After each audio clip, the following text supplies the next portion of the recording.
Hair க்ரோத்துக்கான அருமையான லட்டுவை பற்றி தான் இன்றைக்கி பார்க்க போகிறோம். ப்ரோட்டீன் லட்டுக்கு ஈக்குவலான முடி வளர்ச்சி வேறு எதில் இருக்கும் அப்படின்னு கேட்டிருந்தீங்க நிறைய பேர்.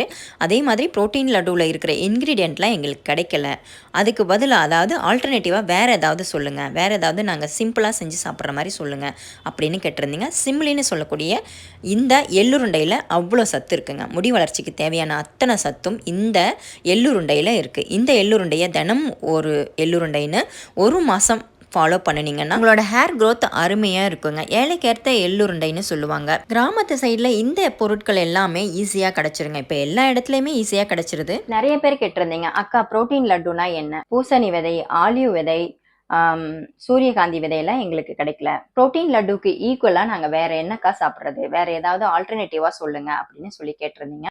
அவங்களுக்காக தான் இன்னைக்கு நம்ம செஞ்சுருக்கோம். ப்ரோட்டீன் லட்டுக்கு ஈக்குவலான முடி வளர்ச்சி இந்த லட்டுலையும் இருக்குங்க. சிம்லின்னு சொல்லக்கூடிய எள்ளுருண்டை தான் நாம் இன்னைக்கு செஞ்சுருக்கோம். இப்போ இருக்கிற காலகட்டத்தில் ப்ரோட்டீன் லட்டுவை நிறைய பேர் விரும்பி சாப்பிட ஆரம்பிச்சிட்டாங்க. ஆனால் எங்கள் காலகட்டத்தில், அதாவது 80s 90s காலகட்டத்தில் இந்த சிம்லியை தான் எங்களுக்கு ஹேர் க்ரோத்துக்காக ப்ரோட்டீன் லட்டுவா அப்போவே எங்களுக்கு இந்த லட்டுவை செஞ்சு கொடுப்பாங்கங்க. அவ்வளோ டேஸ்ட்டாக இருக்கும், சூப்பராக இருக்கும், சாப்பிட்றதுக்கும் சாப்பிட்டுக்கிட்டே இருக்கலாம் போல இருக்கும், அவ்வளோ அருமையாக இருக்கும். எப்போ நம்மளோட ஹேர் ஃபாலிகல்ஸ்லாம் வீக் ஆகுதோ அந்த டைமில் தான் ஹேர் ஃபால் ஆகிறது, முடி சம்மந்தப்பட்ட அத்தனை பிரச்சனையும் வரும். இந்த லட்டு வந்து ஹேர் ஃபாலிகல்ஸை ஸ்ட்ராங் ஆக்கி, அதாவது பூஸ்ட் பண்ணி கொடுக்குங்க. இந்த லட்டு நம்ம ஃபுல் பாடியையும் ஹெல்தியாக வச்சுக்கும், ஹேர் க்ரோத்துக்கும் ஹெல்ப் பண்ணும். இந்த லட்டுவை எப்படி செய்யலாம்னு பார்க்கலாம். தேவையான பொருட்கள்: 1 கிலோ ராகி மாவு, 1 கிலோ எள்ளு, 1 கிலோ வெல்லம், 1/4 கிலோ வேர்க்கடலை. எள்ளை வானலில் சேர்த்து வறுத்து எடுத்துக்கோங்க. வெடிக்கிற ஸ்டேஜுக்கு முன்னாடியே எடுத்துடணும், அதுதான் கரெக்டான பதம். ராகி மாவை உப்பு சேர்க்காம பிளைனாக பிணைஞ்சு வச்சுருங்க, ரொட்டி மாவு பதத்துக்கு. தோசைக்கல்ல எண்ணெய் சேர்த்து ரொட்டிகளை சுட்டு எடுத்துக்கோங்க.